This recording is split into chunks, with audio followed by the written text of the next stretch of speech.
Well, a very good evening, everybody. This is Gulf Harbour Radio, ZMH 286, and I'm a bit discombobulated because my AIS has just decided to go off. I think we had a little bit of a glitch in the internet here.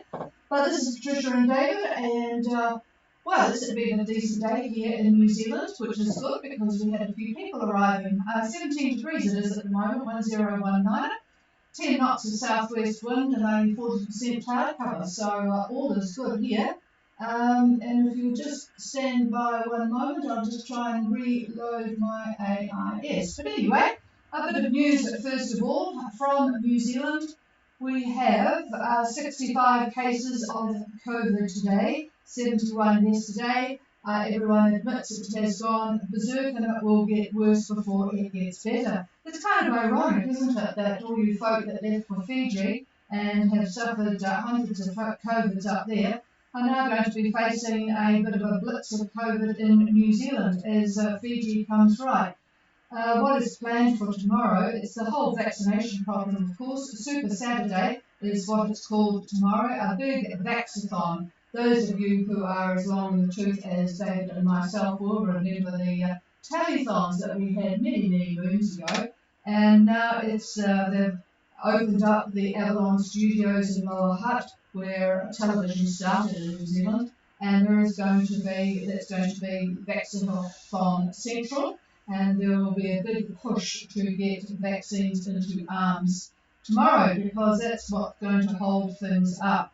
Auckland is in a sad state. 107 of the cases that we've got at the moment are unlinked to any known cases, and they're just about ready to call an end to trying to trace things because the numbers are getting too high. A very interesting move across the Tasman in Australia. New South Wales has announced that from November 1st, and that's not very far away, quarantine will be scrapped, absolutely none, for fully vaccinated residents and all travellers.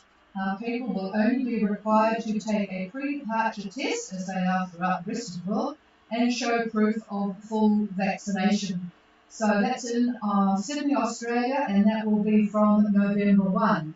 So anyone who wants to get, for example, to Fiji can come via Sydney because they can go in there.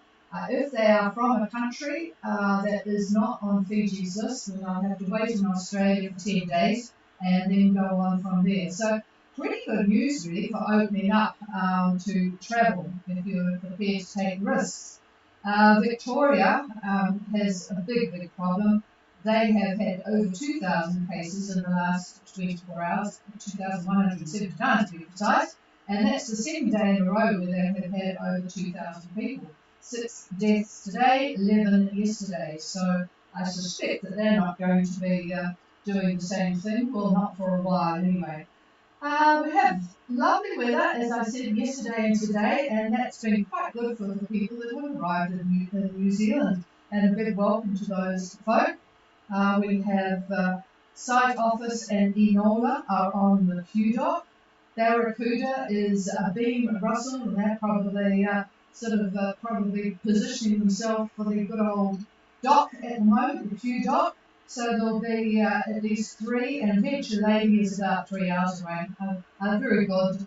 We always manage to get a nighttime arrival there, but it's a perfect place to come in at the nighttime because the lights are fantastic.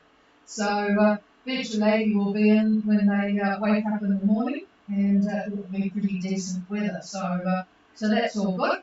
A couple of Perigi left Sabu Sabu, so they're on their way. The only one, I think. I'll go through the ones that are sort of closing on New Zealand shortly.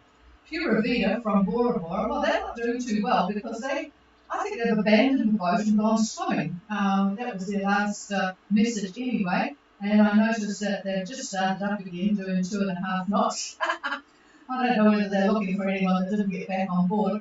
But 1747 south and 166 west with very light northwest winds, and the season has calmed down for them. So they've all, I guess it's a way to get clean, isn't it? Okay, where's everybody else? We've got Amici and Flip Flops. flip-flops is at 32.5 and 174 almost. And then there's a few boats up there. Exile, which I think is a power boat from Australia, we won't worry about him. Fat Susan at 29 and 170. And beside them is Jubilate, they must be holding hands all the way down. And then slightly to the east of them is T Topakia, who came from Sabu Sabu. T Topakia is at 2850 and 173. So all going well there, just very pleasant conditions. Diana, Cayman Islands, I don't know anything about them. But that's about it for this last slug of boats. So we'll await the next pile to take off. But yeah, now that all this horrible weather has gone through, they'll have pretty decent conditions as long as they don't muck about too long, because I think David will talk about a very nasty front that's coming, but it's a ways away at the moment. So anyway, I'm going to pass the microphone and we'll see what he has got for everybody. Yeah, thank you, Trish. Good afternoon from a, beautiful day. Beautiful day here at the weather desk. New Zealand's got a nice anticyclone sitting smack dab over the country. Winds near North Cape and Opua are very nice mellow, 10 to 15 knots, pretty much out of the north, give or take on that.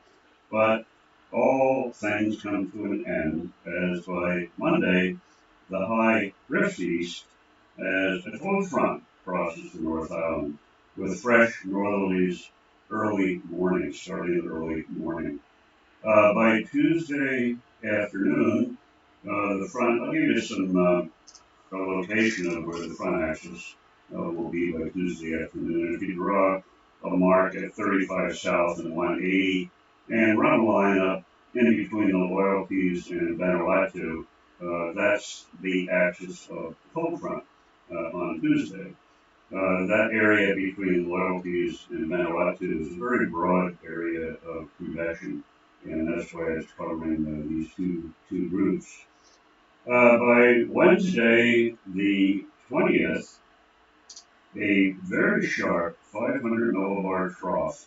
For those of you that are used to be talking about upper levels, here we go. Another one. A sharp 500 millibar trough is moving into the Tasman. Now, east of the axis, things are ripe for a rather vigorous surface depression to form. So, a subtropical low looks to form near 26 south and about 167 east. Now, it could drift south, looks like it's going to roughly 35 south and about 165 east, or basically winds up being west of New Zealand's North Island by Friday the 22nd. Now, from there, it may drift east over the North Island by possibly Monday the 25th. So there you go with another frontal band coming down to give you some excitement if you're arriving. I hope you're not arriving at that time. Up to the islands now, the frontal band that we discussed Wednesday, a couple days ago, running now from 30 south, 167 west to roughly Kindavu, then on to Vanuatu, and then on to the Louisiades. That's pretty broad once it winds up getting around the Vanuatu area, but there it is. Fiji Met has forecast to midnight Saturday through tomorrow nice cloudy periods with brief showers. They'll be over Kindavu, the northern and eastern parts of the Levu and Vanua Levu, with afternoon and evening showers everywhere else. You could expect isolated afternoon thunderstorms as well with the system. Moderate northerly winds and moderate seas are coming with this. Now expect similar conditions on Sunday, around that weekend, except for easterlies over the Lau and northeast winds for the Koro Sea and the Osawa, so two different areas of different winds. Winds are going to pick up on Monday. I see easterlies about 20 knots, pretty consistent 20 knots, but 30 knots for the lull. This will be in the afternoon for the lull. So come Monday, there go your winds picking up. So that's brief, and that pretty much is how I see it for the weekend and Monday as well. So with that, I'll pass it over to the boss. Yeah, I keep forgetting to tell the boats that have not been into Opua before, and there's a few of you coming in now. The important thing to note, rather than the wind, unless it's blowing like snot, is the tides. There is an enormous amount of water in the Bay of Islands, and when it's going in or out, there is a lot, and I mean a lot, of current. So when you're manoeuvring to get on the Q dock, please take that into consideration. Do you remember, David, our little trip we took out on one of the concrete piles? No. No, you don't remember that. No, of course you wouldn't. But I can assure you that the tides can have a big effect, the current, on how you gently arrive at the dock or otherwise. Okay, is there anybody wanting to make contact with Gulf Harbour Radio? Please call now.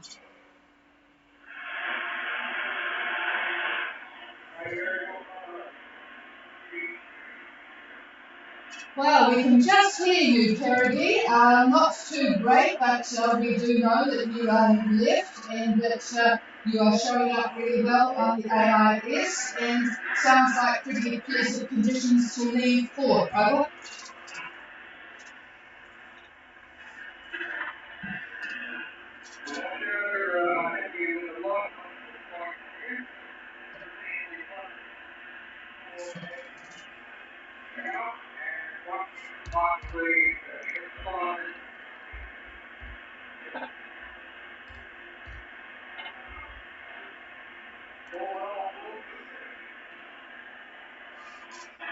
Okay, all well on board on Kerrigan, and could you let me know how many on board? How many on board? Over.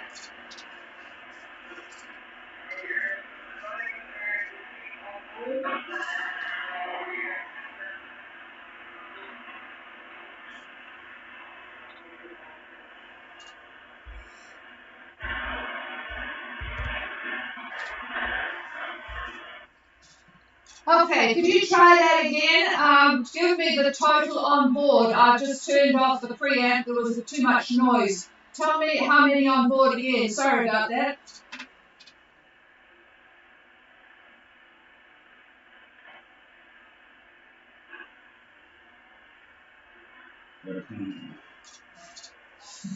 David reckons you're counting. Yeah, it's just not a very good signal from you, I'm afraid, but at least we know that all is well on board and Kerrigan on their way and coming out very well at 1744, 1793, almost 36 east. So starting their passage in very pleasant conditions. So we'll keep track of you and hope you have a good weekend sail. And we'll talk to you again on Monday.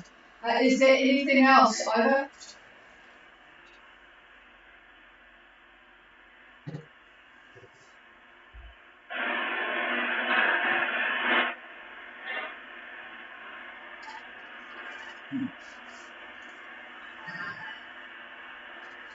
Let me see if you just don't.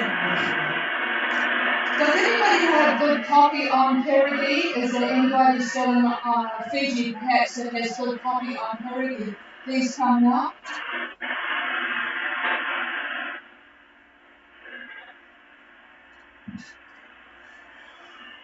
No, nothing heard. We do appreciate the help, folks, because some of the boats don't have a radio, especially from a vertical antenna, that can punch into us. So if you do, if you can help, that would be appreciated. Is there, I'll clear with Kerrigan then, is there anybody else?